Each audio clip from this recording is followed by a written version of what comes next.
All right, I do believe we are live, everybody. Welcome to another episode of the Break the Rules live stream.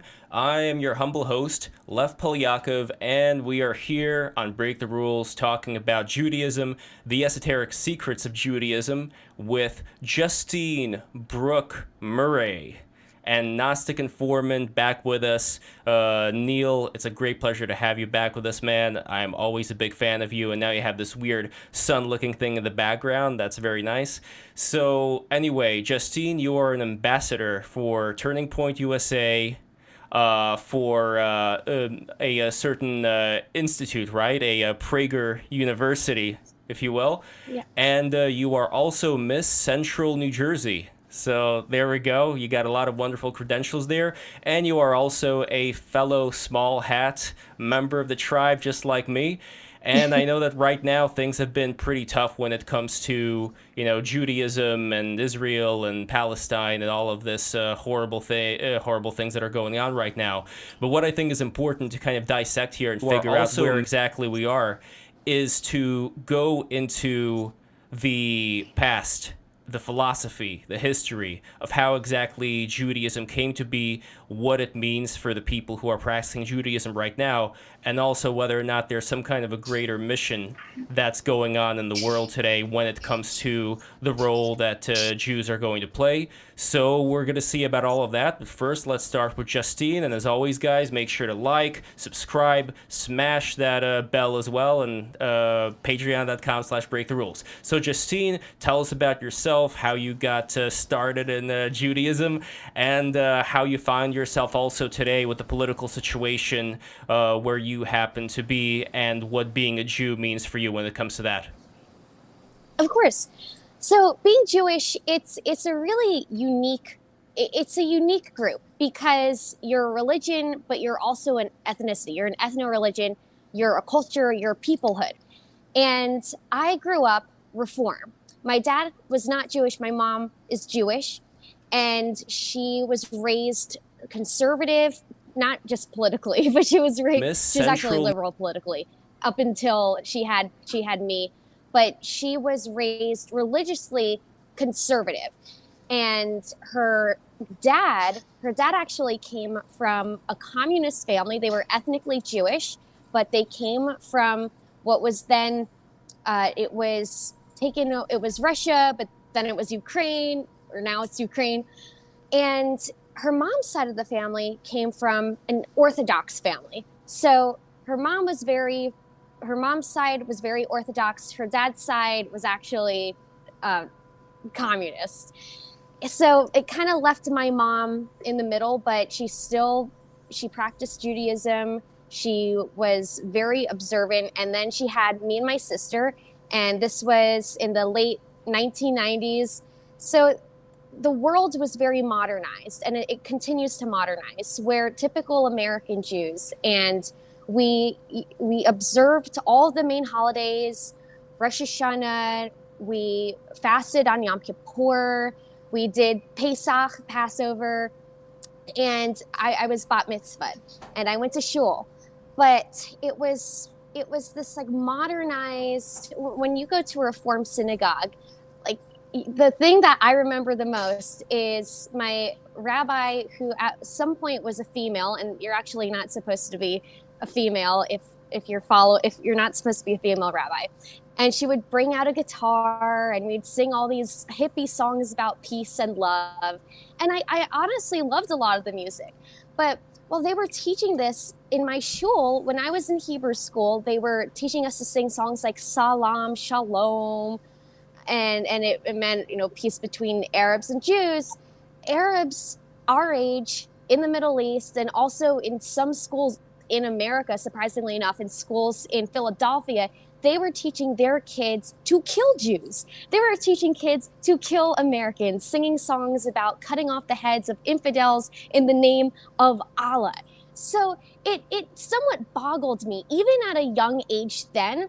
My parents were involved in local politics, but this wasn't too far after 9/11, so my parents were on high alert. And growing up, I couldn't understand. We were all for peace, but we spent more time advocating for peace among people who don't want peace with us, who wanted to murder us, rather than actually practicing Judaism, rather than actually learning about the Torah and the Talmud. And I don't think things really seemed to change for me until I was always a proud Jew, but I didn't really learn a lot about what it actually meant to be Jewish until I went to college and leftists taped up anti-Semitic posters in my dormitory. And then I went on a birthright trip to Israel for a week. But when I came back, the anti-Semitism on campus became worse. And it was from these Black Lives Matter supporters and some residence advisors in my dormitory, some faculty. I remember at the very end of my college years, I actually couldn't return to campus senior year, partially because I received death threats because I stood up for a professor who's also Jewish. She was also a Zionist, pro-Israel, but she was very nonpartisan in class. And students found out that she was pro-Israel online and they wanted her fired. And the attacks toward me, I mean, this was really just the climax of, I was mobbed on campus. I was chased down the streets by Black Lives Matter activists. I remember I was approached one time by a professor who placed her hand on my shoulder in the dark, and she said, "You better watch out." It was like she was a secret police officer. And this all happened because I was reporting for an outlet called Campus Reform, and we would take videos and we would write articles exposing First Amendment violations and left-wing bias on college campuses. So this BLM crowd, they were these radical students, much like the students, actually they're the same students protesting for Hamas today. They were blocking all these campus buildings. And what were they demanding? They were demanding segregated dormitory options. Segregated dormitory options in the name of equality. So when I actually stood up against this, guess who wanted to shut me down? Fellow Jews from Hillel. And you guys know about Hillel, right? Have you? No, I don't know about Hillel, but I assume that there's always been a lot of disagreements within the Jewish community. That old joke about how a Jew living on an island wanted to build two synagogues, one to attend and one not to attend. So I think that's been a very common thing going on this whole time, where Jews fight fellow Jews sometimes much more than non-Jews fight Jews. But anyway, go on. What is this Hillel thing? So Hillel, it's a popular Jewish group on college campuses, and the National Hillel, they're a place where, and they have branches on different campuses. So it's a place where you can go and learn about Judaism. You can observe the Sabbath on Friday evenings on your campus. You can go to Shabbat services. You can have Shabbat dinner, and you can celebrate all the Jewish holidays. Let's say you can't go home for spring break during Pesach. You can observe it right there. And it's great. It's great. But the problem is that, at least on my campus, and I'm not saying this about the National Hillel organization, because they've been very good recently about standing up to anti-Semitism. I've seemed to come to agreements on some of the initiatives they're working on right now. But unfortunately, there's a very leftist, atheistic, not even Jewish aspect to it. And it really resembled it. It was really a problem on my campus, because these Hillel is run by these bitchy girls, and they didn't observe Judaism. They claimed they were Jewish only when it was cool to be part of an identity group. If you want to say that Trump is a bigot or a racist, that was the perfect time to say, well, as a Jew, I believe that, the right white supremacists, Trump supporters, they're evil, and my identity is being oppressed. But then suddenly, when it came to actual anti-Semitism on campus, they wanted to pretend they weren't even Jewish and that the issue didn't even exist. And I wrote an op-ed my freshman year in college exposing this anti-Semitic dorm staffer for taping up an image of a Star of David with a slash over it. And he taped it up in order to support the Free Palestine movement. And when I wrote this op-ed, the people who came after me were people from Hillel, these girls who said, quote, as anti BDS trains activists. Now, BDS is the Boycott, Divest, Sanction movement to discriminate against Israelis and Jews who support Israel. Well, they said, as activists basically against anti-Semitism, we don't want to poke the bear. We should just, we don't want to say anything because we don't want to upset anyone. Well, some of these same people years later turn into anti-Israel activists advocating for our demise. And the most insidious thing about it is that that's when they'll say that they're the proudest to be Jews. To basically say, as a Jew, I am going to push other Jews to stop being Jewish, basically. And this goes all the way, if we want to talk about history, this goes all the way back to the fight between the Maccabees and Hellenistic Jews. When we talk about the Hanukkah story, we always talk about Jews fighting the Greeks who wanted to colonize us and force us to stop being Jewish, or else we get murdered or expelled. But what we were actually fighting against, we were fighting against fellow Jews who would rat us out to the Greeks, who would help kill us because we refused to stop being Jewish. They were the Hellenistic Jews. That's who we were fighting, along with the Greek oppressors. And we're facing modern day Hellenistic Jews today. The Jewish voice. Well, if only. I mean, Hellenism, as far as Alexander the Great and all that, was still about, personal transcendence and civilization and things of that nature. I think what's happening right now is kind of the complete opposite of that. But I do want to bring in Neil into this conversation, because what you're saying right now about the Jews not getting along with other Jews, it almost seems like there is this pressure that's been put on Jews since the very beginning. You're always going to find that people, including some people in the chat, are going to be against Jews by default. And in a way, I think this is something, it's very horrible to say, well, this was needed. But in a way, if we look at the bigger plan over here, if not for the persecution, if not for the pressure that was put on the Jewish people, then would the Jewish people even be around?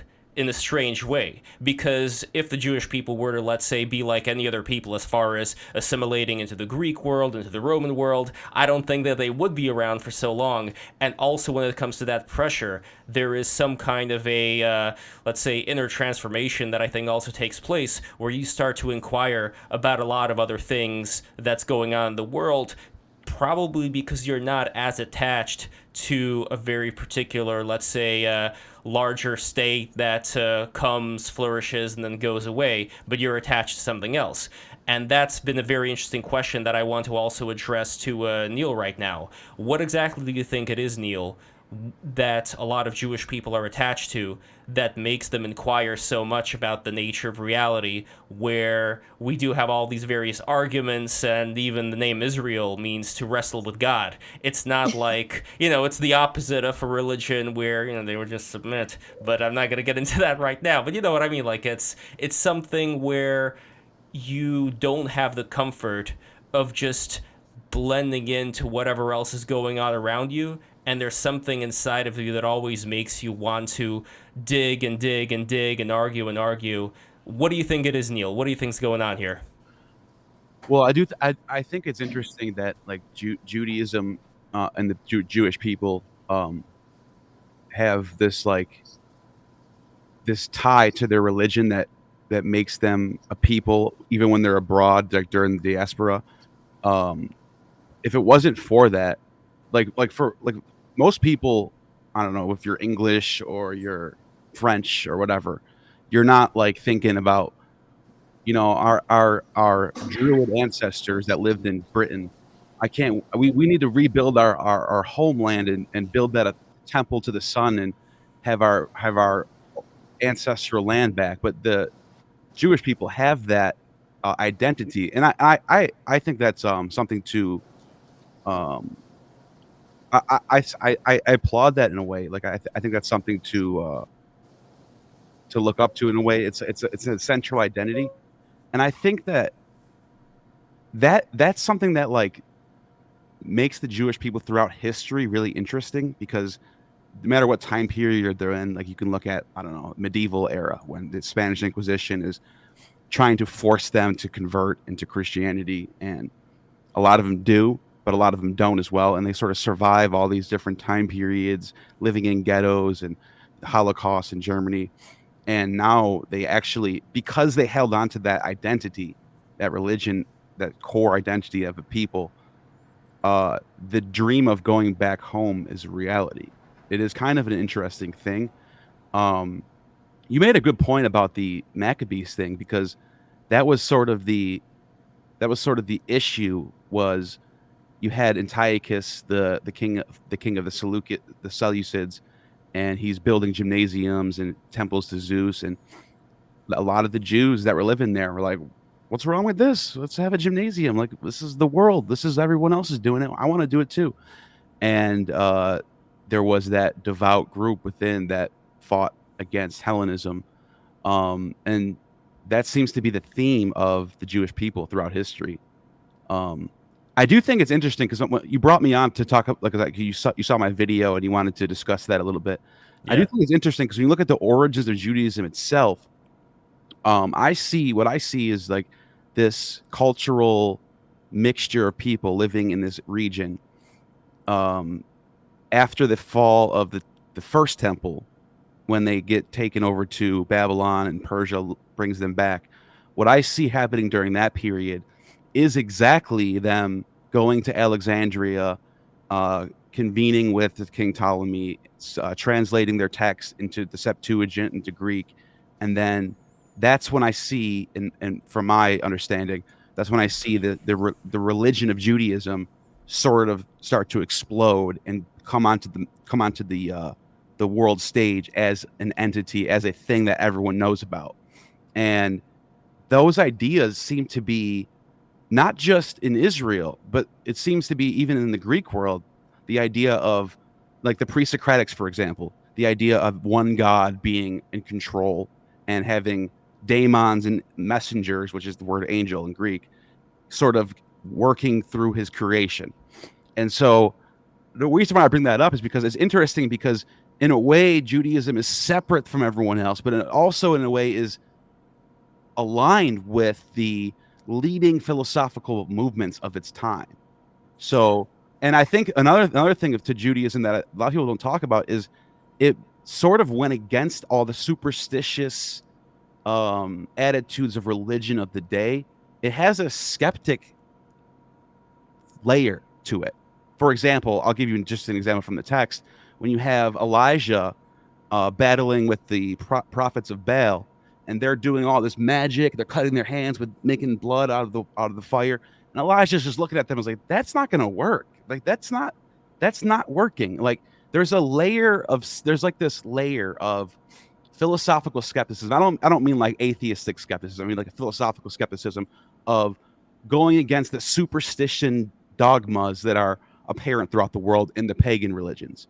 So I think Judaism and some of the pre-Socratics are bringing that to the forefront. And I think so that to me is why I think Judaism thrives, and that's why Christianity thrives, because it's coming out of that tradition.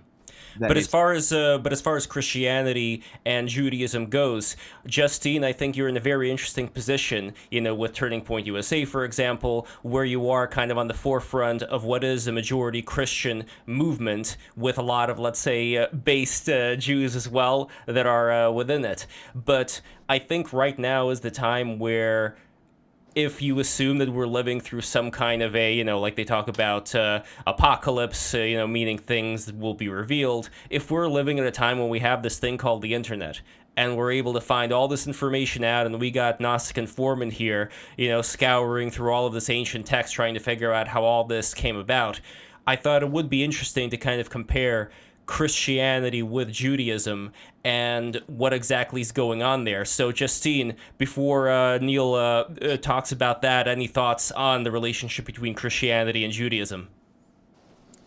Well, Christians have always recognized Jewish people as the chosen people, and also recognized that Israel is our ancestral homeland.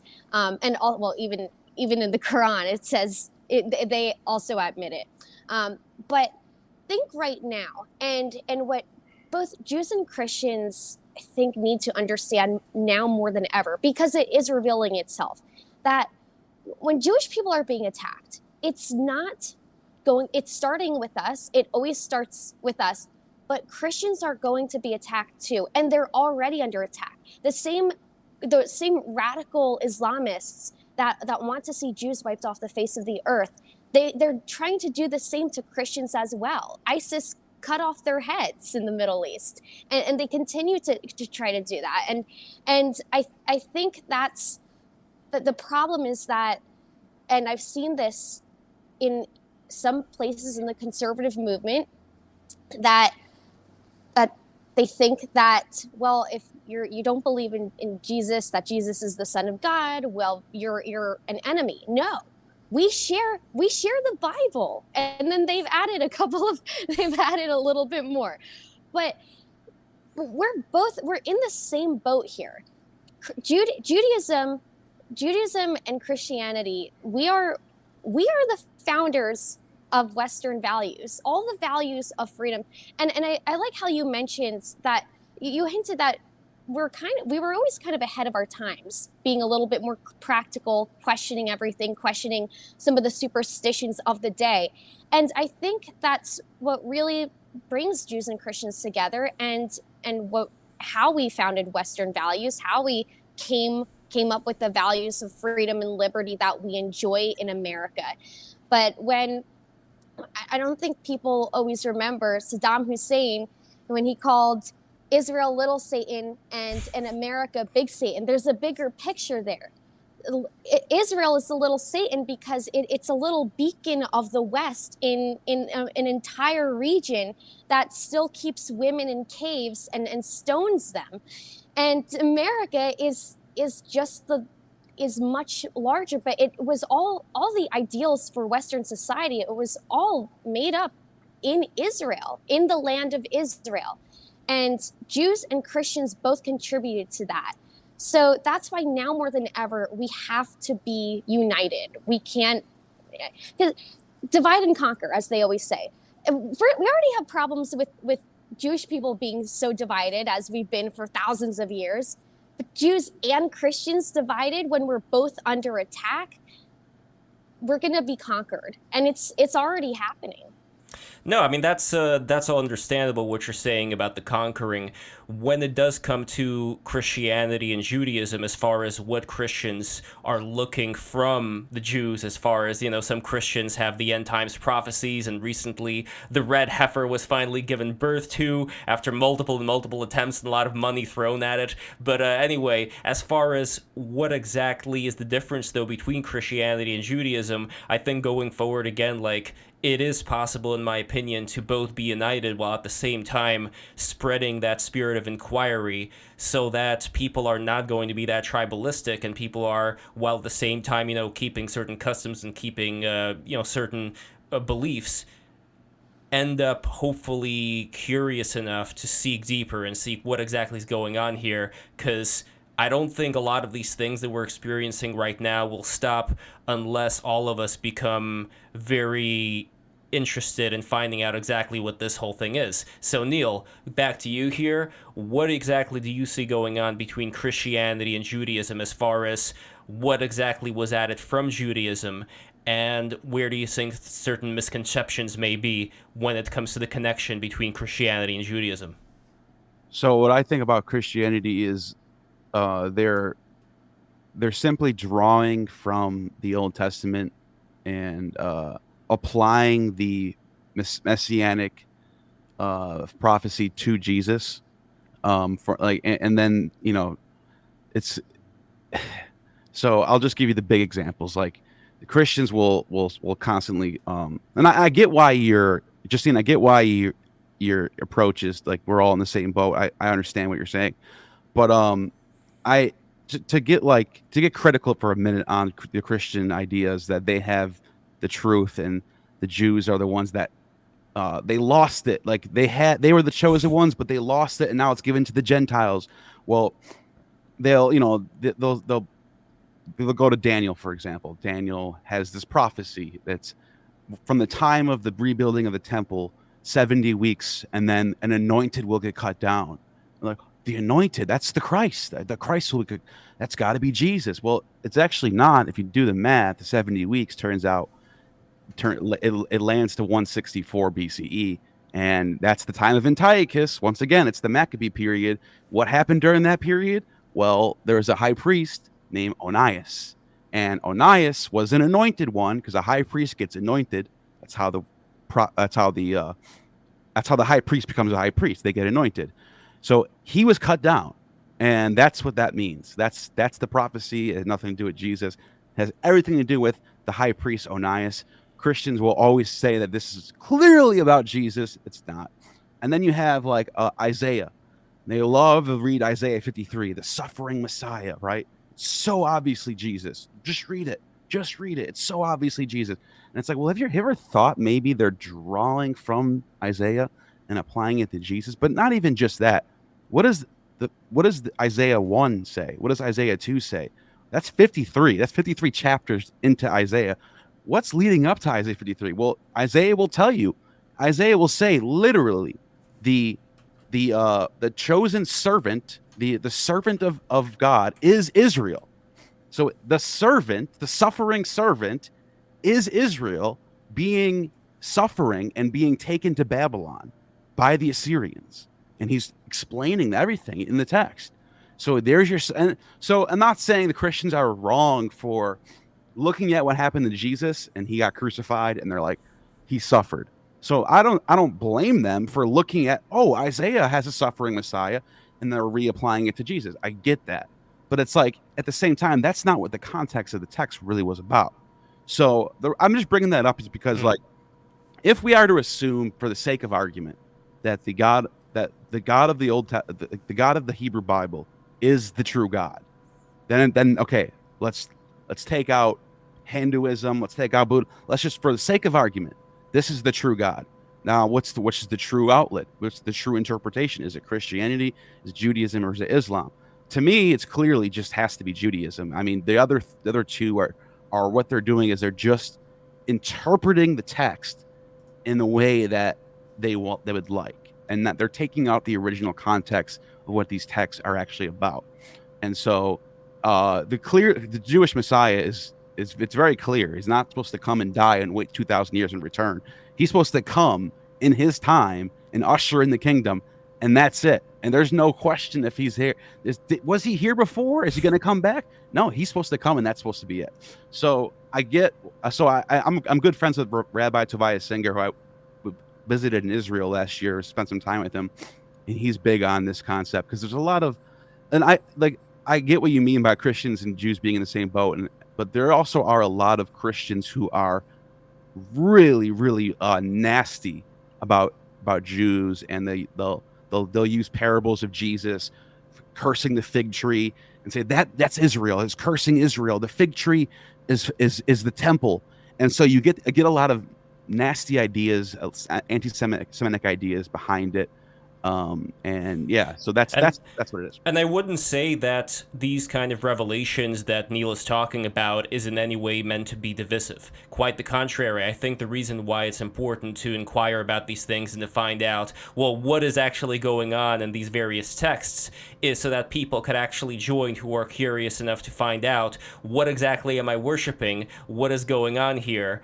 To get those people united. And then all the people who instead would say, no, you're not allowed to dig through whatever I believe in, they're the ones that in the end are going to be zombies. They're the ones that are going to follow whatever charismatic leader happens to crop up and then command them to do the complete opposite of what they were doing a week before. So that's why I think that right now what Break the Rules is doing is kind of bringing people like yourself and Neil together so we could all kind of like hash it out and find out what's going on. But any thoughts on what Neil said right now regarding Christianity and Judaism? It makes sense, but I think that my point is that we have to find a way to move forward and say, okay, so a lot of Christians believe this. They believe that the Jews are responsible for A, B, and C. But how do we, and I think Lev just spoke about this a little bit, how do we get people to realize that's not true? and how many people are going to remain zombies and just continue to blame the Jews forever, and how many people who are Christian already realize, or who are already not like that, who already don't blame Jews for everything, who don't twist their scripture to do that. First of all, how many people actually twist the scripture to blame Jews? How many Christians do that? How many Christians don't do that? And how many just maybe haven't even looked at their text in a while? And how can we get enough people to kind of team up with us and understand that, you know, we're not their enemies? I don't know, Neil, what do you think? Well, I mean, that's the thing, is like these dogmas have to really there has to, I mean, the only way to go about that is not being dogmatic about what your faith is and what you believe in, because everybody's going to have an idea and it's going to conflict with the other person's idea. And if everyone's dogmatic and this truth has to be the one that everyone has to follow, that's where the problems reside. So the only thing you can do is you believe in what you believe, and that's it. And you don't try to, that's the problem with evangelizing. Like the idea of going out and evangelizing, that to me is like, it's like you look the same way to them as they look to you. Like you do, you know what I'm saying? Like, so I don't know. I don't know how to answer that question other than just the people who are dogmatic are the problem. Well, before we start digging even deeper, we have a very interesting interlocutor here in the chat by the name of Adam Green, who I believe is like some notorious anti-Semite guy. And I don't know, Justine, if you're cool with it, Gnostic, if you're cool with it, I can read some of the things that he's writing here to kind of like see, you know, like give it your best shot type of thing. So let me know. I don't care. Throw it at us. All right, so Adam Green, and maybe this isn't even Adam Green, but somebody pretend to be him. He says, reading Isaiah, Daniel, Zechariah as a midrash. Then he says, belief of a suffering Messiah predates Christianity, according to top Talmudic scholar Daniel Boyarin. And then he says, what are Justine's views on the Messiah? And shout out Lev. There we go. I don't know if that didn't sound very anti-Semitic to me. Maybe that's a faker. But anyway, any thoughts, guys? Can I say something about the suffering Messiah? Yes. Sure. I acknowledge that there's the two Messiahs concept. We find this in the Dead Sea Scrolls. There's a triumphant Messiah and a suffering Messiah. And I do know that they do draw from Isaiah, as they did for Jesus, and so that concept is legit. What I'm saying is, when Isaiah was written in its original context, it was about the suffering servant of Israel in Isaiah's time were being taken over by the Assyrians. Now that text sits there for 100 years, 200 years, 300 years. And then you get up till Maccabean period, post-Maccabean period, Dead Sea Scroll period. That's when you start to see the suffering Messiah idea. Before Christianity, I acknowledge that. That's an idea that evolves from Isaiah's text. So yeah, I'm not disagreeing with that concept. However, what I'm saying is the original context of what Isaiah is writing about is abundantly clear if you read Isaiah word for word the whole text through without just picking verses that you like. Now, we're going to get a little deeper into that as well after Justine, because this scene you only have an hour in total, and it's 5:40. So I wanted to go back into the main thing that I wanted to talk about in relation to the secret of Judaism, having to do with what was found in the Holy of Holies, and then get your reaction, Justine, to what you think is going on here. So Neil, take us through that. What exactly happened with these two Roman generals, and what exactly they saw there? And before you even say what you think it means, I'm to be very curious what Justine thinks. But Gnostic, go ahead. What did the general see? Okay, so you're talking about the time when Antiochus. So it's a Greek and Pompey, the Roman. Yes. Okay. Yes. So the first time it happened, there's a text from a Greek writer named Megaliths from around 300 BCE. I think he wrote. Antiochus. This is 200 BCE. Sorry. And he writes that, according to Antiochus, when they raided the temple, and one of the treasures they pulled out was a casted golden statue of a donkey with a man riding on it. There's a lot of different scholars trying to interpret what this is. Some people say it could be the image of the Messiah, obviously, because you have the Christian writers later on writing about Jesus entering Jerusalem on a donkey.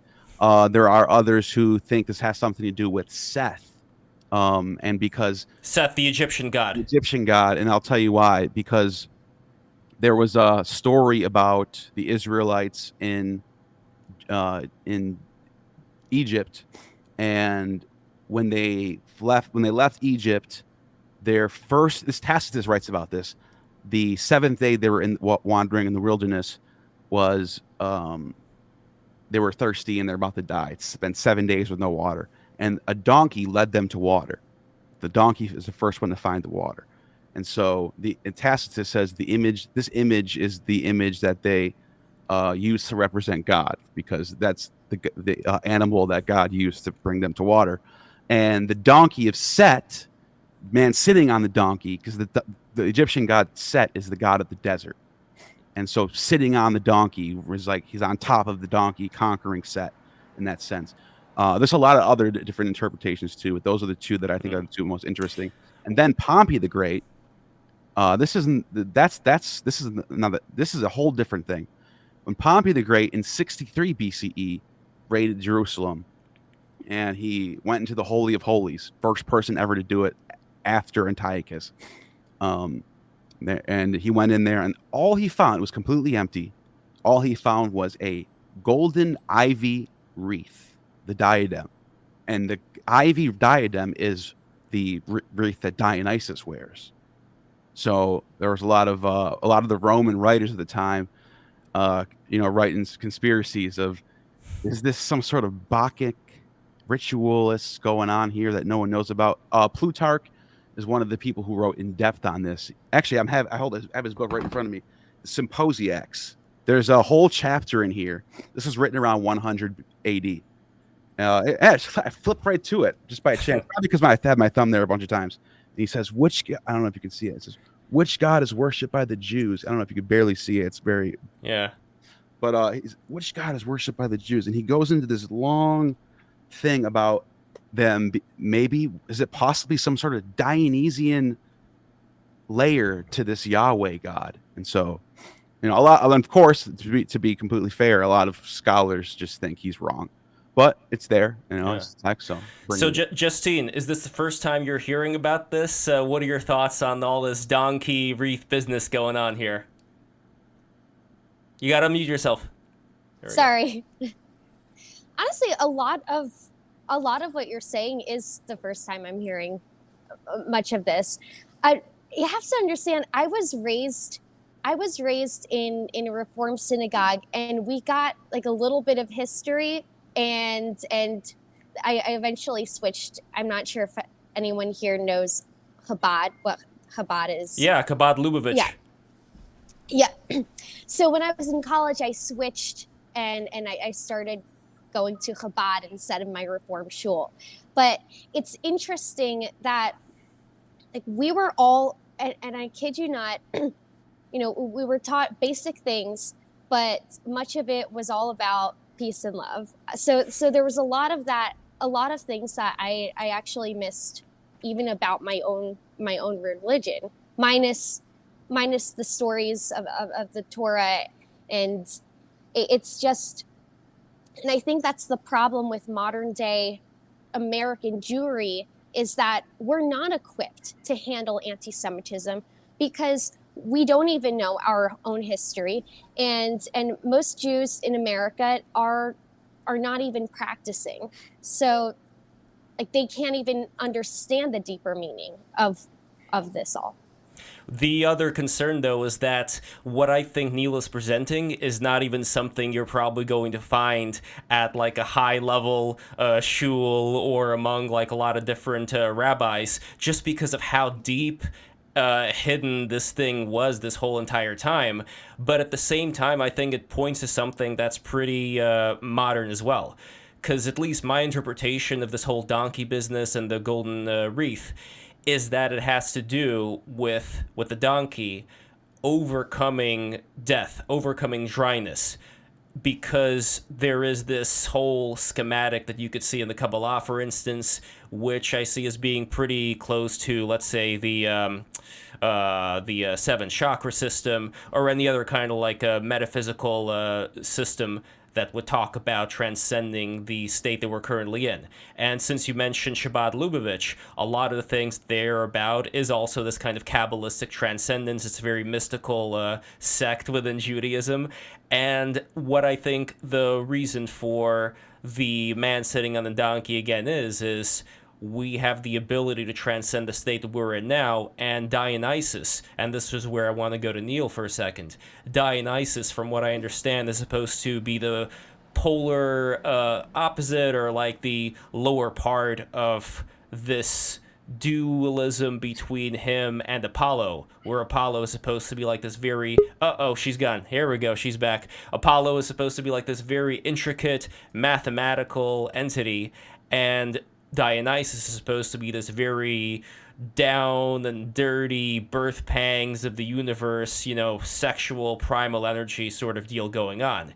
And as far as why Dionysus was something that was kept a little bit more hidden in the Holy of Holies, as opposed to, let's say, the rabbinical focus on, always like math and logic and science, and kind of like a lot of the things that we see coming out of the Jewish diaspora, since they were allowed to participate in these various fields, right? Like, we don't necessarily see this kind of like hidden energy. So I'm curious, Neil, what you think is going on with this Dionysian spirit.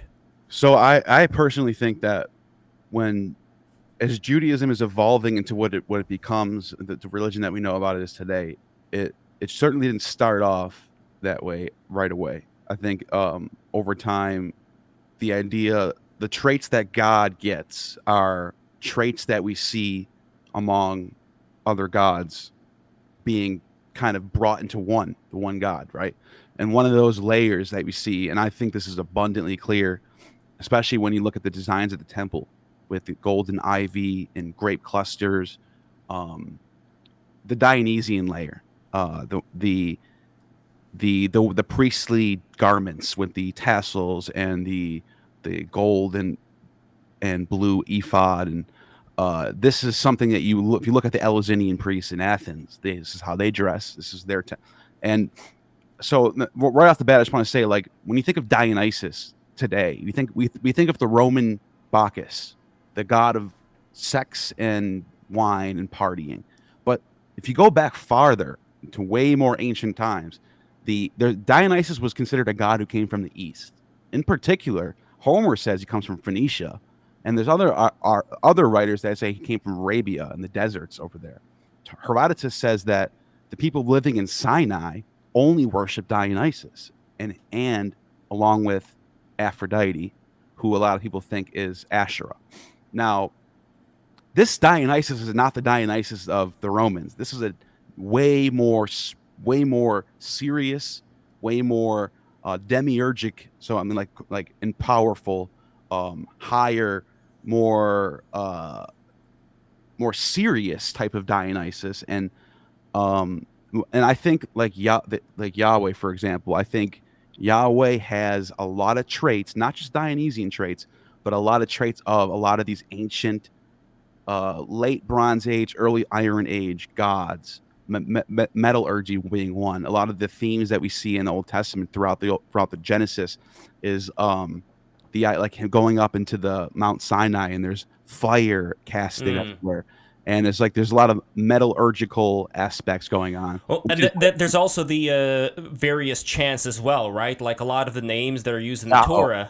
Yeah, one of the chants for Dionysus is Yao, Eva, and that. So and Amen is like a chant you would get, and like Plutarch writes about this.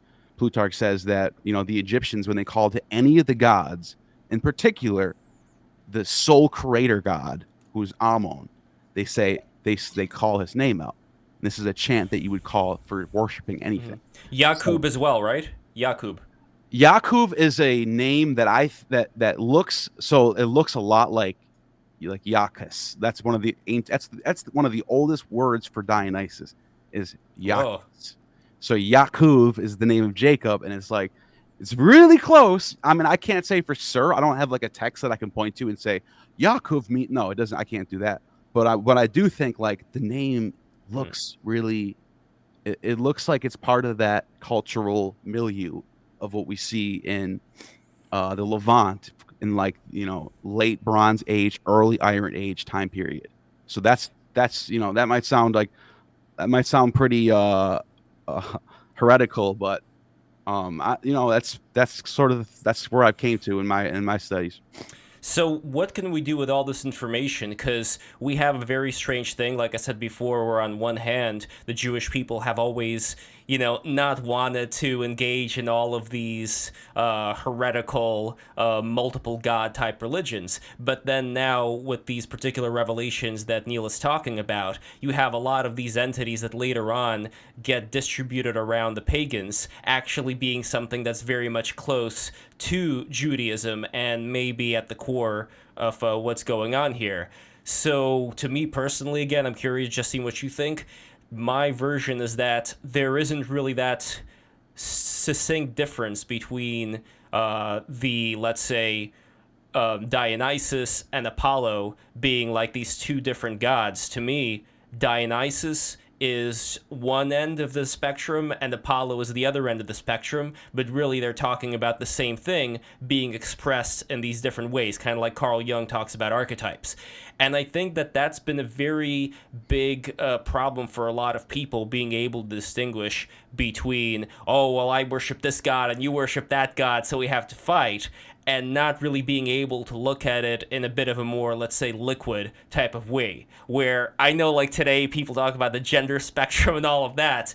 I'm talking about not the gender spectrum, I'm talking about the God spectrum, where we can see that various ways that God is manifested can be looked at as like these various individual gods. Hinduism has a similar thing, and the Torah also has a similar thing about God's left hand and right hand, where the left hand of God, that is the adversary, that is, Satan, that is, the devil, and the right hand is the merciful God. So in Judaism, and you could correct me if I'm wrong here, Justine, the devil isn't seen as the bad guy that must be annihilated. What the devil is once again going back to pressure.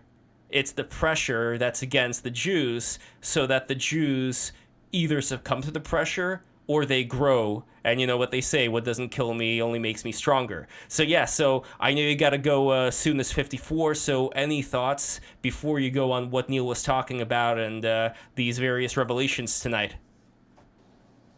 I think you hit the nail on the head. I think it's one God, and that is how people have to understand it. That we do think about it as these. Well, this is your God, this is my God, this is a different God, but it is in a spectrum, and I think that's also, people always get confused on, well, Jewish people don't believe in the devil or in a separate devil, so you don't believe in hell, and that's another some anti-Semitic statements I've heard have also been based off, well, you don't believe in hell, you don't talk about the afterlife like other religions, so what, you don't believe in any consequences? And of course, like that's insane. Of course not. But we do, you have, in order to be religious at all, you do have to believe in a type of hell, even if you don't see it as like a separate, as some devil that's separate from God. Even if you see it as you mentioned, that the enemy is pressure. It is the devil is pressure, and it's from the same God, and that there are consequences. The whole point, in my opinion, in believing in God and having religion is understanding consequences, and that's where your morals come from. But it does make a lot of sense now when people will, they'll kind of twist what's in the Torah and say, oh, well, Jews don't believe in hell, so they must be godless. That's one of my favorite things about learning about the Sadducees in particular, the ancient sect. the most ancient sect, the ones that actually were the priests in the temple. One of my favorite things about them is they don't have a hell like the Christians come up with later. We're using concepts from Plato. It's Platonist. That's a very metaphysical forms of Plato idea. Heaven and hell, dualism, opposites. Where the Sadducees didn't really concern with that. They were concerned with life right now, standards of living. They didn't talk about heaven and like who's going to go where. It was concerned. That's, to me, that's the strength of Judaism, in my opinion. I actually like that better than the idea of heaven and hell. Well, and Jews also believe in, at least I know that your sect does, Justine, they believe in reincarnation, Gilgul. Yeah, yeah. There's this idea that if you're an evil person, you'll be reincarnated as a bug or as like the weakest animal at the bottom of the food chain, and honestly, I have always gravitated towards that belief. I don't know. Do I think that Hitler right now is some like ant being squashed? Hopefully. I'm not. No, Yeah, no, not hopefully. Here's why. Because if you're an ant, that's a very short life. He would have to live a life of psychological torment, which I think can only be given if you're either a human or above a human, so like a god or something like that. Then you would be able to experience in certain states, like a really, really horrible state of torment. But the other point that's related to that, I was reading this very fascinating book called Agora, which is about Hinduism, specifically about the Agori sect there, which worships around, where all the dead people are burned. And they also talk about how in reincarnation, sometimes you can get reincarnated right at the moment of an animal being sacrificed. So when you're reincarnated, you're not reincarnated as this animal throughout the animal's whole life. You're just reincarnated once the animal is about to go into the fire, and then you experience that, and then you get reborn. And so I find that a very interesting thing about like the whole animal sacrifice thing going on in Judaism as well. And would you say, I know you got to go real soon, like 1 minute left, but would you say that the temple is something that you think you're going to see back in your lifetime? Would you say that you're kind of over it?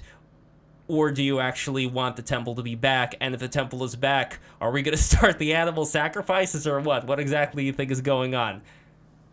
Well, I'm not over it. I'll never be over it. But do I think I'll see the temple back in my lifetime? Honestly, given the current events right now, given the massive war waged against Israel and the Jewish people, both in Israel and worldwide, I do think it stands for something bigger. Is this the moment? Is this the moment that it's going to happen? And we'll get our temple back? And is God telling us something by what is happening right now, by the pogrom against Jewish people and the onslaught that came and continues to come after it? I don't know, because we've been through this time and time and time again, and still no temple. So I hope this is the time. I don't know if I'll ever see it in my lifetime, but hey, I hope to live for a really long time, and I'll make sure to live for as long as I can to hopefully see that happen. And Justine, how many minutes do you have literally left right now? Because I know it's 6 p.m. I want to keep you here for as long as possible, but I know that you also have to go soon. My phone is dying, but I do have a portable charger, so I can be here until like 6:05 if that works. Okay, that is perfect. So we got a lot of different comments here. We have our anti-Semitic friend here back talking about Third Temple and Noahide laws. What do you think about the Noahide laws? So I don't know if you wanted to answer about that. And by the way, listen, Adam, if you're going to send this question, send it in the form of super chat. So guys, sneed those super chats right now, and we're gonna answer all your questions. Well, I mean, after I know Adam. Yeah. And so just to help her out with how to answer that, he's asking basically if there's a scenario where Israel is in control of everything and the temple's there, is there going to be Noahide laws for everyone that's alive that's not Jewish? No, it's not like Sharia law that I think you're wrong religion. Now I know what he's gonna say. I'll just pretend I'm Adam. But there are rabbis. I found videos on YouTube of rabbis saying that they're gonna do it. Of course you did. Yeah. Of course. Yeah. I mean, that's the other thing, by the way, in the Talmud. Now, there's this whole 4chan thing about, I shall denounce the Talmud and all that. But the thing about the Talmud that I found, it's like a giant 4chan itself. Because in the Talmud, you have one passage talking about how if a Gentile reads the Torah, they should be executed, and another reply right after that talking about how no, if a Gentile reads the Torah, they should be honored. So like we were talking about in the very beginning, Jews are always going to have very differing opinions. So when people try to pigeonhole Jews and say, well, this is what Jews believe, they're basically choosing the Jews that they want to represent Judaism because it makes them feel good at the end of the day to have some kind of a scapegoat to sacrifice. Exactly. And it's been that way for forever. It's almost like, and I'll relate it to modern day politics. It's almost like when you take a soundbite from an interview, from a Fox interview, and you say, see, this is actually what they did to Jesse Waters the other day. See, Jesse Waters is an Islamophobe who hates Arabs, because we took this little soundbite and we're going to twist it. But you know what? You raised a really interesting point. Jewish people haven't been able to agree on anything forever. And, it's really our Achilles heel, but at the same time, I think that it can save us. And I think that it has saved us before, because we're not a monolith, but Monolith. not, yeah. Yeah, exactly. That's You the whole corrected point. me. That's the whole point of the Talmud. You got the Mishnah and the Gemara, and they're duking it out. They're philosophizing. They're debating ideas about the Bible. So I think that's how it should be. Right. That's partially how Judaism contributed to Western values, the values of deliberation, the values of having the freedom to disagree with each other and to argue, and how the fact that Israel, the very name means struggle against, struggle with God.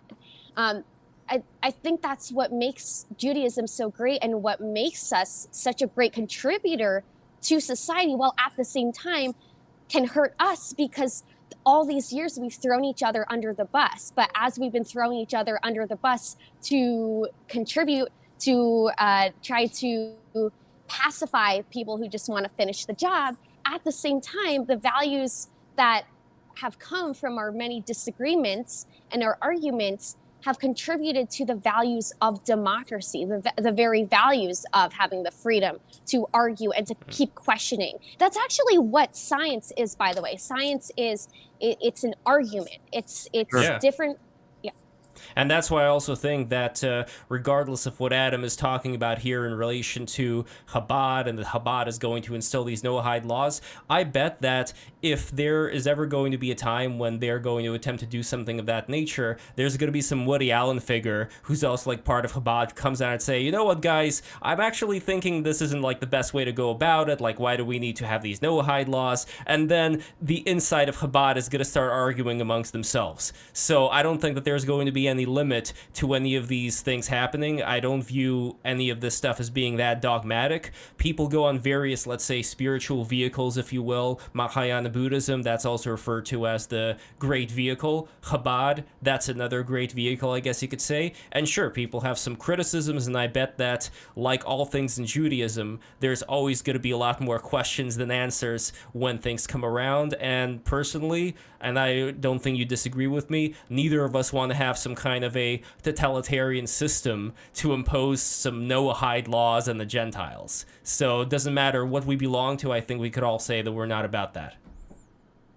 The funny thing is that other religions have imposed that out of and in some cases out of fear that Jewish people would impose that, but we're not the ones who have imposed that for thousands of years. We were persecuted by people who have imposed their own religion, and currently in the Middle East, Middle Eastern nations that have kicked out Jews, that kill Christians, that kill Jews, that like they impose their religion as the end all be all. And if you don't adhere to that, and if you don't wear something on your head or cover up if you're a woman, you're finished. So but it always goes to blaming the Jews, the one group who has not done that.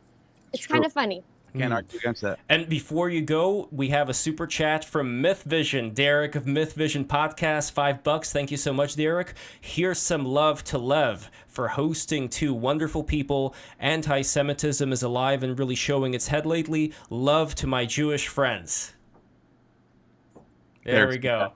And Justine, before you go, where could we find you? Social media links, anything you're working on? Where can we catch you if you're going to be on TV or something? Let us know what's going on.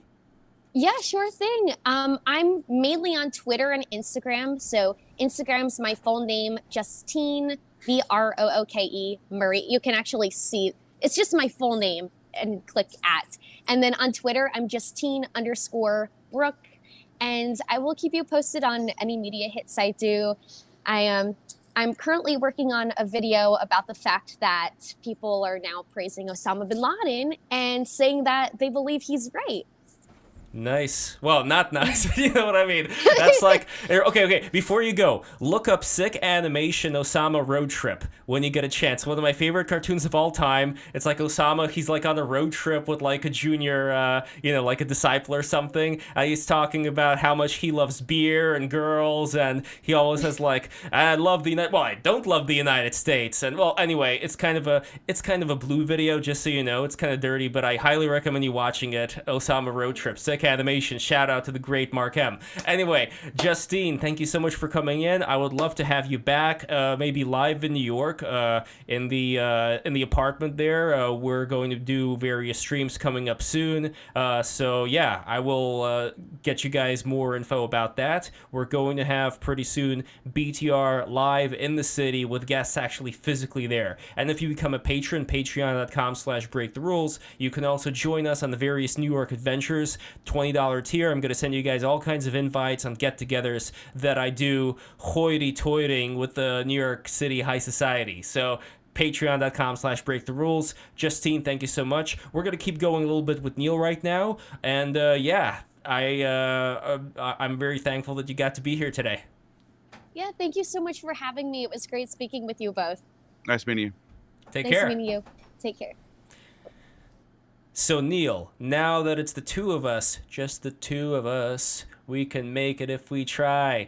I want to focus on the end times and that calf, the red heifer, and what exactly is going on there. Because I know that you were part of the whole Christian ultra right-wing sect back in the day, and they were all about the end times and what exactly is occurring there. What was their, because we were talking about like anti-Semitic Christians, what was their relationship to the Jews, and what was their view of the end times, and how does this red heifer factor into all this? Why is this such a big deal? The red heifer thing never really came up much in that group that I was in, but I do know it's like some reinterpretation of which I don't know which chapter or book it's in the Torah somewhere. It's like Numbers or something, Deuteronomy. I don't even know. I'm just off the top of my head. It's Numbers 19. Yeah. So it says over here, the children of Israel were commanded to obtain a red heifer without spot, wherein there is no blemish, and upon which never came yoke. The heifer is then to be slaughtered and burned outside the camp. Cedar wood, hyssop, wool, yarn, blah, blah, blah, blah, blah. Scarlet, Yeah, and it says over here, the Mishnah talks about how the red heifer, there's a tractate on it. It has no existing gematria, blah, blah, blah. So yeah, there's some stuff about the red heifer here in the Jewish tradition. But exactly what is supposed to come of that red heifer, I don't know. There's the Temple Institute. I think that's the organization that was funding this birth of the red heifer. I think the idea is it's such a rare occurrence to have an all red heifer with no spots that it's supposed to mark the first sacrifice in the new temple of the age of the Messiah. So I don't know. That's as far as I know. I have no idea how serious that's as much as I know about it, to be honest. I haven't done much work into that. Well, as far as the Messiah and the end times goes, red heifer or not, what exactly is supposed to go down, and what was the group that you were affiliated with back then? What were they talking about? What was their end goal, and how did they see Jews playing in that goal? So their focus was on Revelation, reinterpreting Revelation in the new times. For example, like the mark of the beast, the mark on everyone's hand, and that they're going to insert some sort of chip in everybody, that only if you had this chip you can buy and sell. And I noticed a lot of people recently tried to interpret that as like, well, if you don't have a vaccine, then you Or can't. Neuralink, Elon Musk, things like that. So there's that, yeah. So there's that interpretation of it. A new antichrist will rise up, who a lot of people think is going to be a political, president or something of that matter. You have the Gog and Magog thing. So Gog and Magog originally comes from Ezekiel, and at first in the text in Ezekiel, it's Gog of Magog. So it looks like there's a king named Gog of Magog. But as this text sort of evolves and the Christians take on this, it becomes kind of like an archetype. And Christians map it on as two different places, Gog and Magog, that are warring factions, both against Israel, both northern places. There's a text, it's in the Quran actually. And Gog and Magog are the two nations that the dual Karnaim, the two-horned one, is gonna put up a wall, and this wall is gonna stay up until the end times, when God allows Gog and Magog to break through the wall and take over everything. Wait, wasn't that Alexander the Great, by the way, the two-horned one? I was just gonna say, there's another text that predates the Quran that is so similar to this that there's a sequence. Even the sequence is similar. So, by the way, two-horned one, the guy from the Quran, all right, he builds a wall between two mountains, and the wall leaves out Gog and Magog. Now, in the Alexander Romance, it's Goth and Magoth. So this is how gets interpreted as the Gothic nations, right? Goth and Magoth. And Alexander the Great has two horns on the coins. He's considered the son of Ammon. He's horned in his depictions.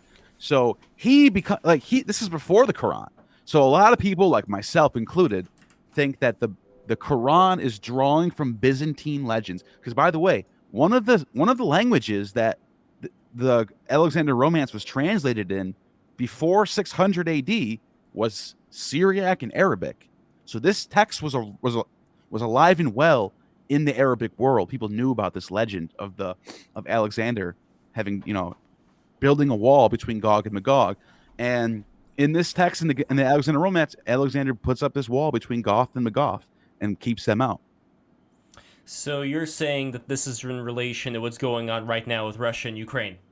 That's what a lot of people are interpreting it as, because that's where the older Christian maps put them. They literally have the region that is now Ukraine as one of them, Gog, I think, and then the bigger region, Magog. You can actually find old Christian maps that map it out that way.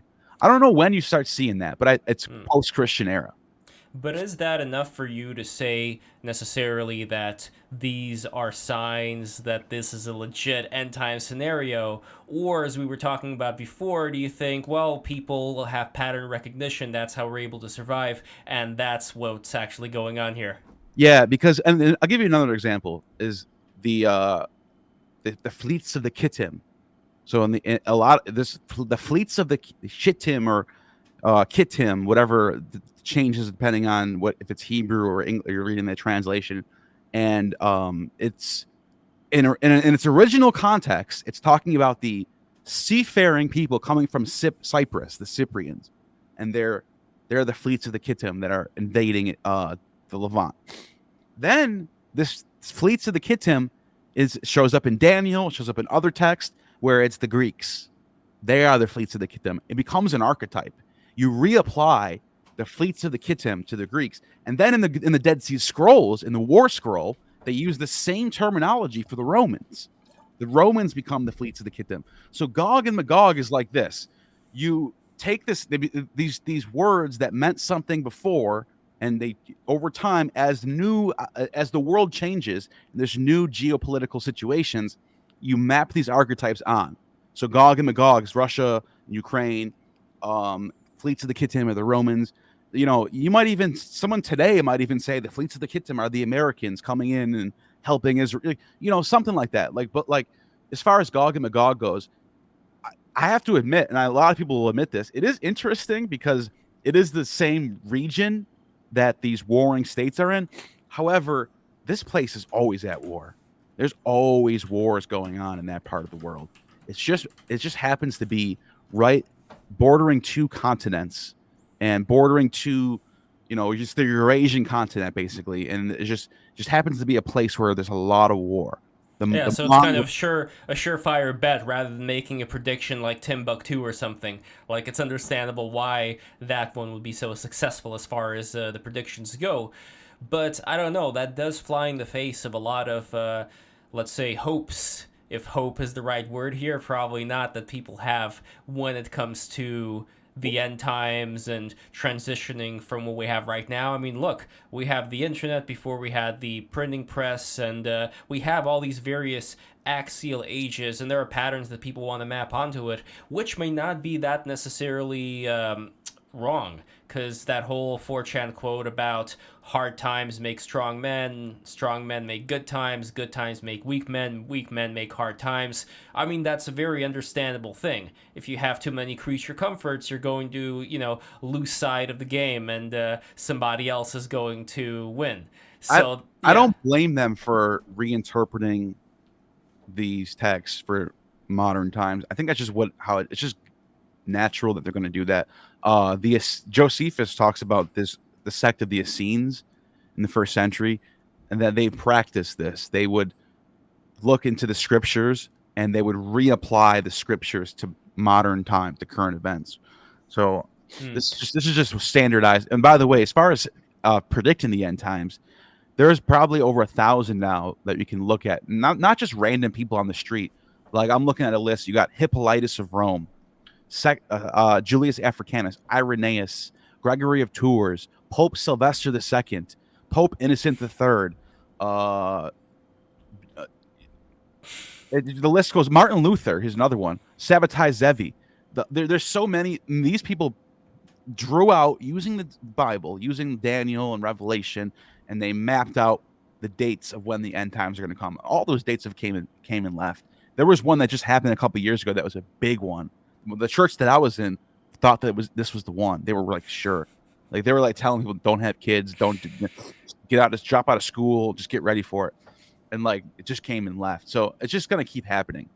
Someone's going to come up with a new date using a new math, using some new method that they figured out in Daniel and Revelation, multiplying the 70 weeks with the 12 astrological, whatever they're doing. And they'll find a new date. It'll be 2027 next or something, Well, astrological, that's an interesting thing that you mentioned, because out of all these, Pope Sylvester, half man, half cat, suffer and succotash, other than beings of that sort, you also have people who put in a lot of time, energy, and God knows what kind of secret Atlantean technology in order to create these megaliths that are supposed to tell like galactic time. Like, you have allegedly the constellation of Leo visible when looking from the Sphinx during the equinox. So you have all this kind of stuff that points to there being like these systems, like Göbekli Tepe, for instance, that would have no place for hunter-gatherers. Like, hunter-gatherers would be too busy hunting and gathering. They wouldn't create like this giant astrological station, in order to tell time as far as like 26,000 years, things like that, or the Mayan calendar, things of that nature. So when I take a look at that, I think, man, there's got to be way more stuff going on as far as certain predictions, not necessarily the predictions of Pope Sylvester, but as far as people being able to take a wider view of time like that. I'm kind of curious, like, what you think in relation to the astrology and what you just talked about right now, not talking again about people piecing together, Book of Revelations must be now, but as far as looking at these bigger ages. Any thoughts on that? Well, the Egyptians and Babylonians were very much very brilliant at mapping out the stars based on what the technologies they had. You know, very, very beyond what I would be able to do. Especially the Babylonians, but the Egyptians also, like, in their infrastructure, you know, did this type of stuff. Yeah, I don't know. As far as Göbekli Tepe goes, it seems like there's some pretty good, like how their methods of carving in the stones and stuff like that. But I don't know if there's like anything like pointing to the stars in those ones. Those ones are a little bit more primitive. I mean, they're more primitive than, I don't know, Egypt, for example. the Egyptian pyramids, sure, but you gotta understand also how big But these they're things not, are. no, for the time period that they're in, 10,000, like people are saying 10,000 BC, or somewhere between 10,000 and 8,000 Yeah. BC. That, before they discovered this, that was a time period that's Stone Age still, late Stone Age. So they're like, finding this is like changes everything. It pushes back the dates of civilization as we know it by 2,000, like 4,000 years almost. So Well, people are still saying that it's hunter-gatherers who supposedly did that, but again, I'm sorry, but as a hunter-gatherer, I respect all the hunter-gatherers out there in the world, but I don't think you guys would have time to necessarily sit down and come up with this, you know, ingenious structure with all these, you know, giant and that's stone. why that's why a lot of people now are reassessing what was going on in that period. Like, Turkey is probably most likely the start of civilization. I mean, it kind of makes sense if we're talking about Mount Ararat and Noah's Ark and all that, right? Yeah, Hey, there we go. It was interesting. Yeah. Yeah. Also, another thing that started in Turkey, right near Mount Ararat too, a little bit north in the Caucasus region, the cultivation of the grapes, the grapevine, was discovered in that region. How to make wine is discovered. Dionysus. And that can start, like, think about how much change that can bring, and to learn how to cultivate the vine and use it for like changing your mood, your mindset, and you know, obviously getting drunk would be like crazy to someone who never been drunk before. So that's like a civilization starter right there. And they said that they can date that to like 6,000 BC, and that's learning. We're talking almost barely into the it's not even Copper Age yet. It's still late Stone Age. Well, learning versus being taught. There was a recent interview that Graham Hancock, and I know like people have disagreements about the guy, but he on Joe Rogan's podcast said that the natives of South America, that they're the ones who talk about these civilizer gods coming in and bringing them a lot of the civilization. And it goes to this idea that there was once this cataclysm, and the survivors of that cataclysm had to start over and rebuild, and this is where we get a lot of these various gods. And I don't know, I find it to be a very fascinating concept, which could kind of explain why we have these remnants of, you know, these giant megalithic structures that talk about, you know, time in such an expansive way. You know, the position of the pyramids having to do with the constellation of Orion. You know, it could go on and on and on. But anyway, we have over here a couple of chats. These are not super chats, by the way. What's wrong with you people? But I'm going to be a nice guy for the sake of Ivane, because Ivane does bring up a very interesting question here. The rest of you guys, I am not going to answer shit until I get super chats. So need those super chats. But anyway, Uvane says over here, Neil is so lost on the details. Oh no. Did you hear that, Neil? Can you specify what I'm lost on? He is, yeah. Uvane says Gog is from Gutia, and then he says Gutia or Kuta was in war with everybody. From what text is this from? I don't know. That he goes on to talk about how the gnomes did something. What is it about the gnomes built them? Saturn is the master mason. All right, before I go too down... I'm lost in the details. Okay, you got that. Yeah, before I go too down the rabbit hole of Uvane here, Uvane, if you have any other things related to Gutia or Kutia or whatever, be sure to let me know about that. But anyway, before we conclude the stream, I do want to ask once again about where most Christians stand with what's going to happen in the age of the Messiah, and where also the Muslims stand, if we want to touch on that, as well as where the Jews stand. What are the differences here as far as what's going to happen? Say that again? Well, what are the differences in terms of the end times of the Jews, the Muslims, the Christians? Where exactly Yeah, so the Christians obviously have the idea that Jesus is going to come back, whereas the Jews actually say the Messiah never came yet. So the Messiah is supposed to come for the first time and usher in the end times where Israel is going to, have their temple back and all that stuff. And for the Christians, it's more about ushering the kingdom of heaven on earth, the apocalypse, um, it's not that different, I guess. Like in one sense, it's the Christians who are in control and that are chosen, and that they're the saved ones, where everyone else is going to, sort of perish. And Including the Jews, or are the Jews going to be all including right? the Jews, especially. Oh no.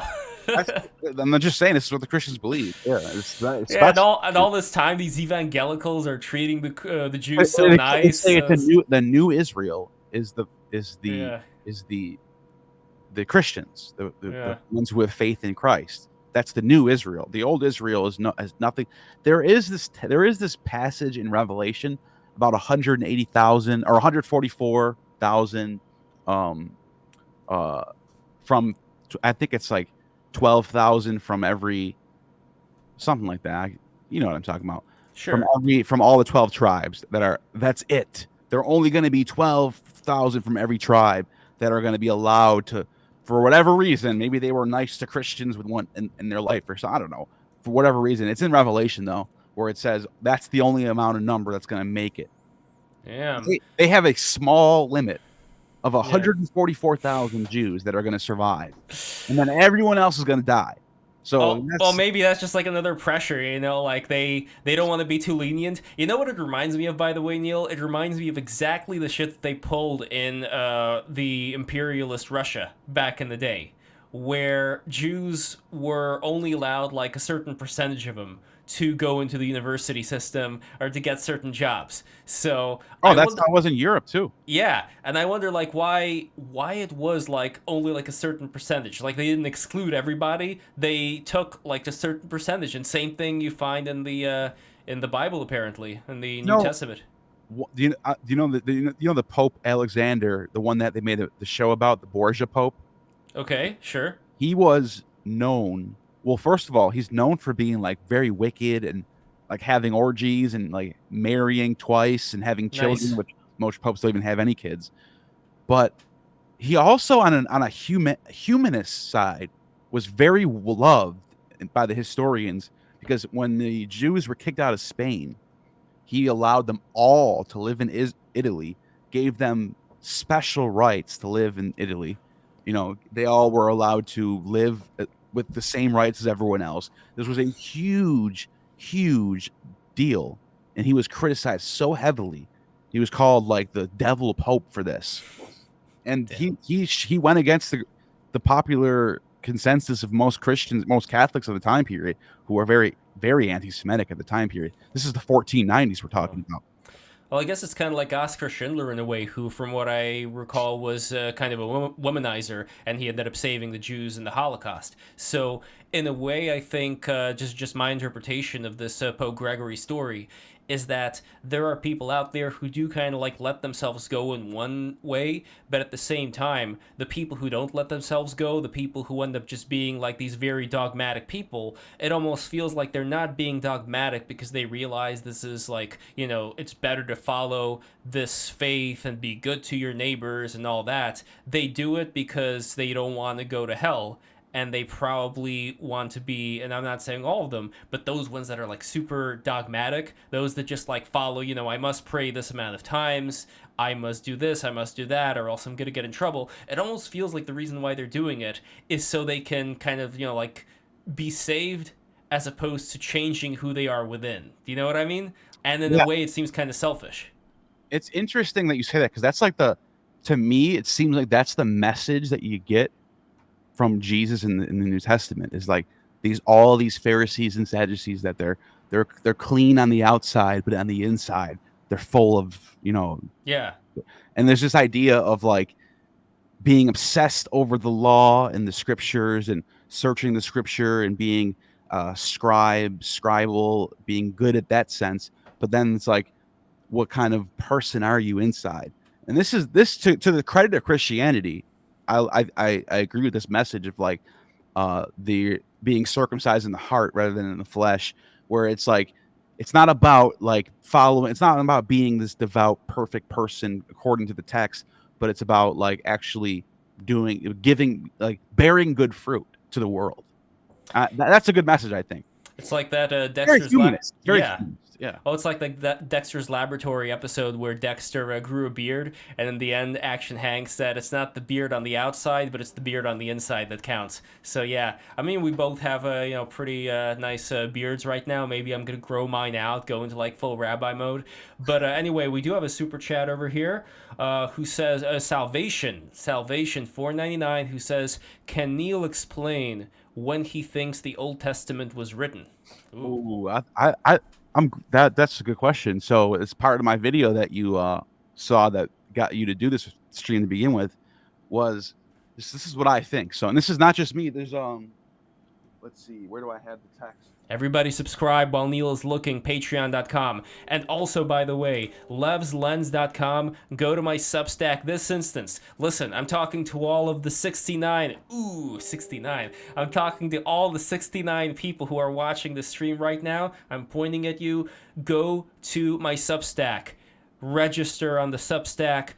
Go to it, read the article, sign up, become a subscriber to the Lev's Lens Substack. If you do that, not only will I be eternally grateful, but you're going to get a lot out of it. I recently wrote an article about Hassan Piker, aka Hamas Piker, so be sure to read that. And I am actually coming out with a video about Hassan Piker. As soon as we're done here, I'm going to be back to the editing bay. I have this much left to do, and it's the greatest video you guys have ever seen. I swear to God, it's amazing. I rarely say this about any video, but this video has all kinds of crazy shit in it. You guys wouldn't even believe what I have Hassan Piker doing in this video. Like, it's like a full Monty Python with Hassan Piker, and Sam Hyde makes an appearance, and it's nuts. So guys, be sure to watch that as soon as it comes out. It's going to be on Break the Rules, hopefully either this night or in the morning. But either way, it's quite a trip. It's quite a trip and a half. So Neil, how are you doing with that passage, buddy? So I just wanted to show that there's a scholar named Russell Gamerkin. This is fully peer-reviewed text from Copenhagen International Seminar. Very, very well cited. And in this text, he's got a couple different books that are going to highlight what I'm talking about. This particular text is about the laws in the Torah and how they seem to line up very much with laws that we find in Athens from Solon and Lycurgus.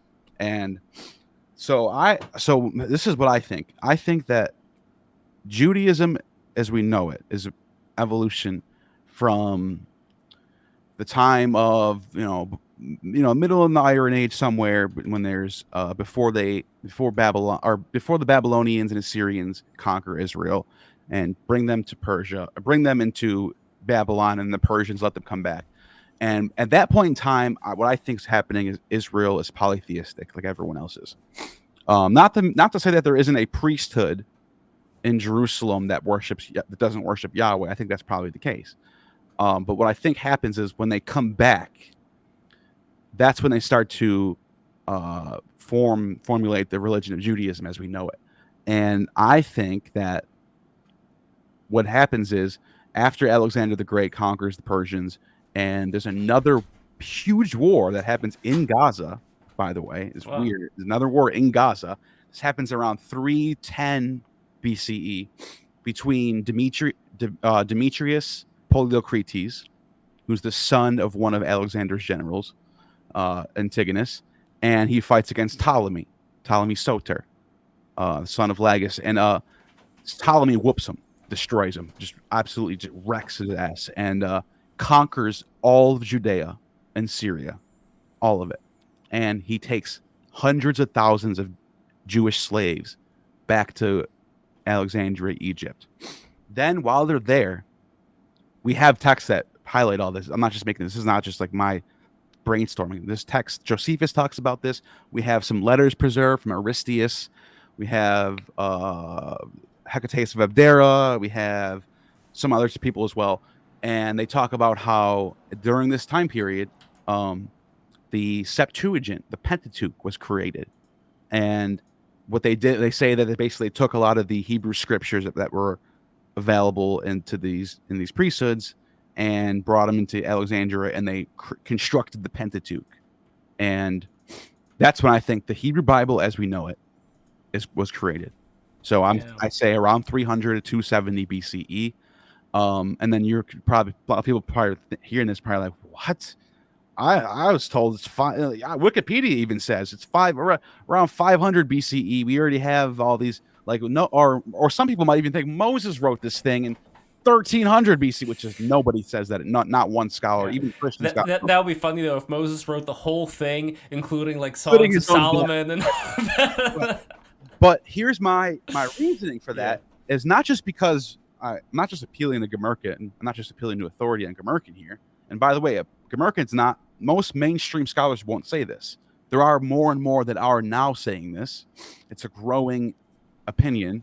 But one of the reasons, my main reason for this is when we look around at the sources, like Herodotus, for example. Herodotus is writing in 450 BCE.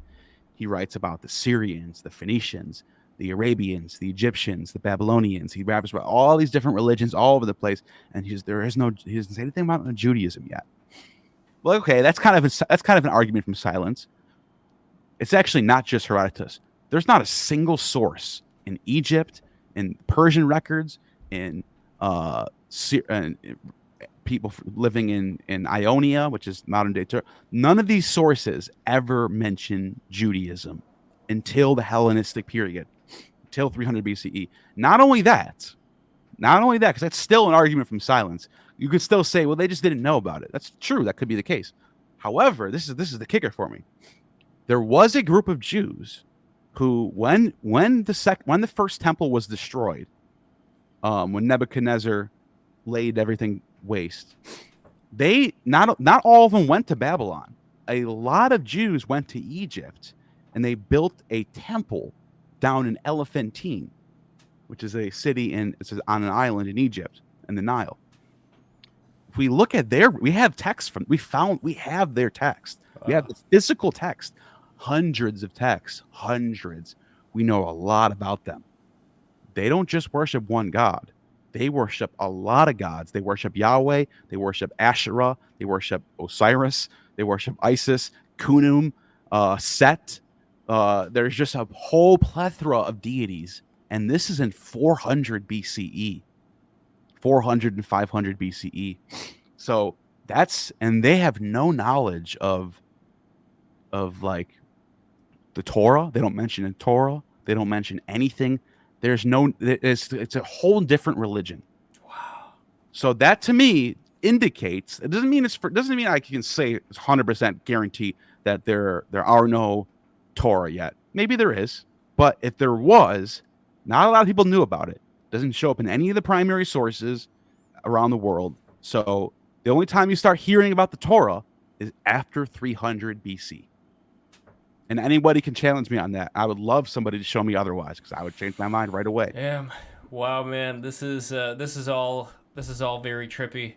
It is. I love finding all this information out, dissecting it. I think you are, like the Pale King said, that you are a walking encyclopedia.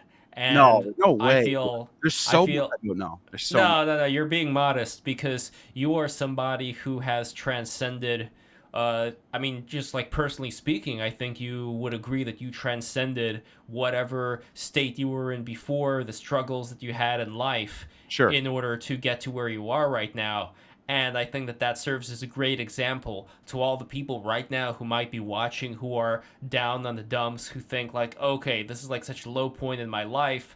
I mean, it's amazing like what you were able to do. And that's why I think that knowledge could be such a gift if people are ready to receive it.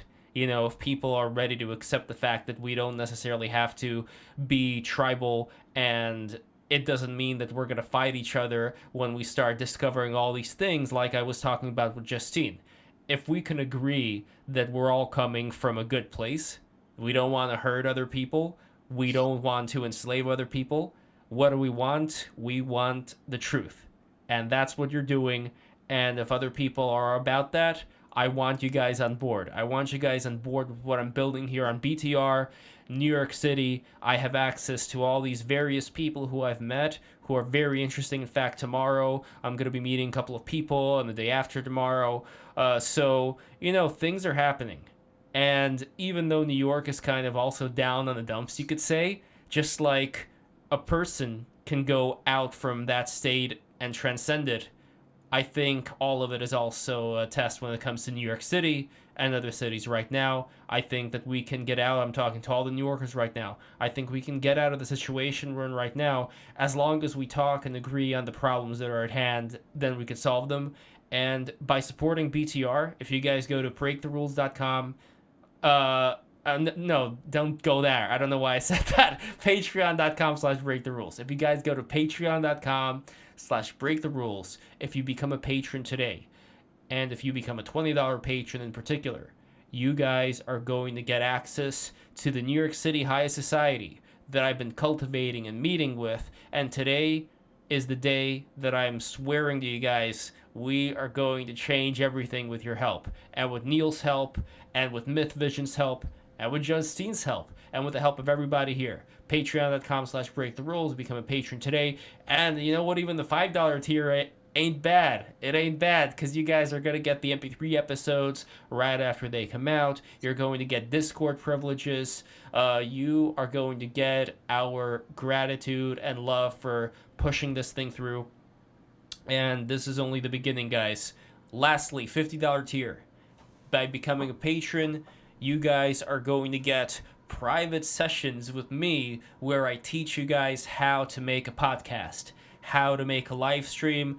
I've been through the process. I know what I'm doing, and you guys can trust me on, like the various things having to do with OBS, having to do with setting up the various live stream channels, coordinating with chats, the chat bots, all that stuff. So yeah, go for that. And lastly, Discord. If you guys are not on Discord, I don't know what you're doing with your life. Why are you outside?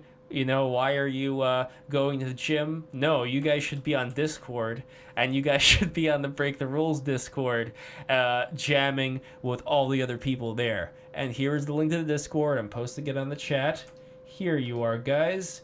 And now I seriously gotta go. I gotta finish the editing of this Hassan Piker clip. Lastly, before the plugs, I just want to say, Neil, is that light for the Zoomers? Is that light like the catnip for the Zoomers? They just Exactly. Stare at it and. It's like my magic Hermes wand that's gonna cast the spell on you.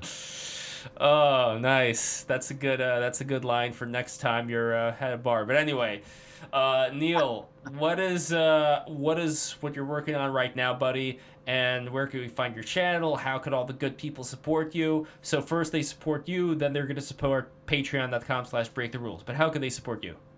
Just go to my channel, youtube.com/Gnostic Informant, and check it out. I'm working on some new projects. Got a couple things coming out, so stay tuned. I just dropped a video about early Christianity, 2.5 hours long documentary, and that one's turning some heads. Some people don't like it. Some people like it. It's interesting to read some of the comments. I can't read them all, obviously, but sometimes I'll catch them when it comes up on the screen. But there's a lot. There's like 600 comments already, so there's no way I'll be able to read them all. But yeah, it's a lot of mixed reviews. People have some feelings about it. And you also have patreon.com, right? You also have a Patreon? Yeah, I got Patreon, yeah. All right, excellent.